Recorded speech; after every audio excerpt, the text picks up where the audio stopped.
না, তাকে আমি সাক্ষাৎ দেখিনি, তবু পড়েছিলাম রোমারোলার বিবেকানন্দ জীবনী। বিশ্ববিদ্যালয়ের তখন ছাত্রী, বিশেষ মনোযোগ দিইনি, ভুলেও গিয়েছিলাম কি পড়েছি। ভারতবর্ষ বড় সুদূর দেশ, ফরাসি দেশের মেয়ে আমি। তারপর অনেক বছর পেরিয়েছে, প্রায় 15 বছর। জীবনে ঘনালো দুর্যোগ, সংকট, পীড়া, মৃত্যুর কালো ছায়া ঢাকলো আমাকে। কঠিন অস্ত্রোপচার হলো দেহে, বাঁচবো না ধরে নিল সকলে। তবু প্রাণটুকু টিকে রইল ধিকি ধিকি ধিকি ধিকি।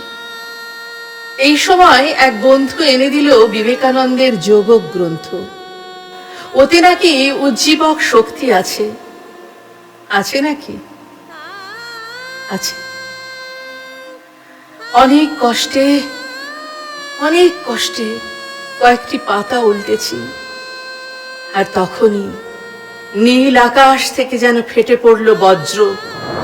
ঘুরতে লাগলো জানালা, ছাদ, দেওয়াল, গোটা কক্ষ। আছাড়ি পিছাড়ি তরঙ্গ শব্দে মনোপ্রাণ বলে উঠল, পেয়েছি, পেয়েছি, এতদিনে পেয়েছি,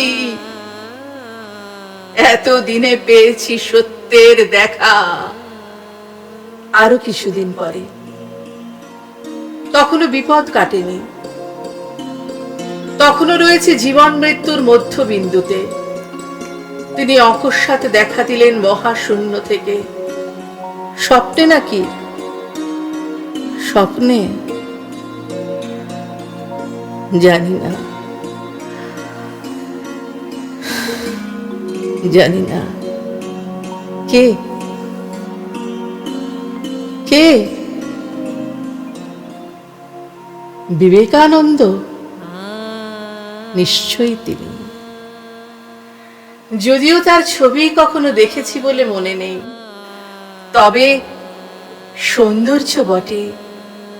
অপরূপ আলোকিত বরতনু, হাতে ধরা অপরিচিত মস্ত একটা ফুল, সুগন্ধে অতুলনীয়। বুঝে নিলাম ভারতীয় পদ্ম। পদ্ম হাতে বিবেকানন্দ হাসছেন ভুবন মোহিনী হাসি। রাগে অস্থির হয়ে চিৎকার করে বললাম, হে কি স্বামীজি, হে কি স্বামীজি, আপনি হাসছেন? আমি মৃত্যু শয্যায়, যন্ত্রণার শেষ নেই, তবু হাসছেন, তবু হাসছেন।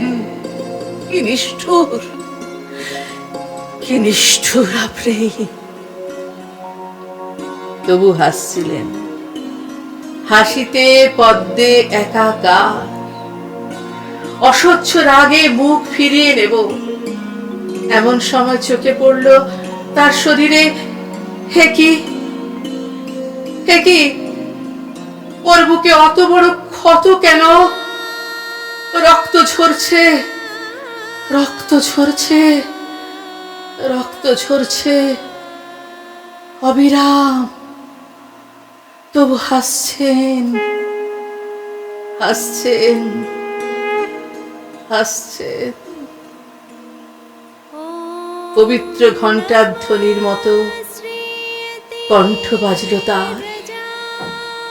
ভয় পেও না, নিরাশ হইও না, তুমি তো দুর্বল নয়, বাঁচতেই হবে, বাঁচতেই হবে। মনে রেখো, জয়ী হতেই হবে, রক্ত ঝরবে, এ জগতে আমরা হাসব, এ জগতে আমরা হাসব। युग धर्म प्रवर्तकं मुनीन्द्रं कर्मयोगिनं ভয় পেও না, নিরাশ হইও না, তুমি তো দুর্বল নও, বাঁচতেই হবে।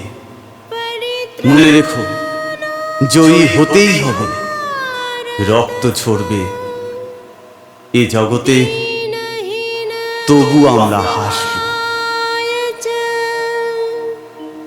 शिवरूपम् अवतीर्णं